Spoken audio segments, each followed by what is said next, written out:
I think the big thing was getting Mathias Laferrière going, and he seemed to play well. What did you think of your new trios? Mathias has been hearing from a lot of people that want him to play better, and his parent club, we all do. He's been off for a long time. It's as simple as that. He's been off for a long time, and a player that's been off that long is, no matter how skilled they are and experienced they are, they do get rusty, and they do get a touch out of shape. It's just simply taking him some time to get back going again. Yes, we tweaked the lines, but I thought he had a very solid two-way effort regardless and got on the score sheet, and hopefully he's off to the races. Jeremy Fraser and I talked about this at the intermission, that you see Gentile changes lines. We both said he seems like the type of player you can just put anywhere and it'll work. Is that an accurate assessment of him? Absolutely. He brings an elite two-way game. His point totals could even be a lot higher. He's been a little bit snake-bitten on offense. He's had a number of breakaways. And these types of things, he doesn't have to change much. He has to keep going the way he's going. They'll start to go in. But he cares about defense. He's an unbelievable penalty killer. I mean, who wouldn't want to play with him, right? Fun night for the team this past week.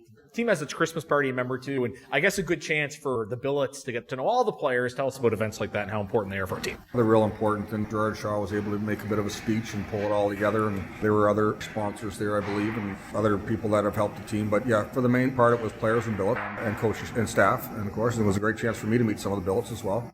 And it was just all around, just a lot of fun, a lot of good conversation, a lot of fun bowling. It's a nice facility they had there. It was a good idea. What was your high mark bowling? We have to know. All I got is low mark. I can't bowl. I had the 2 back surgeries. I just do not like bowling.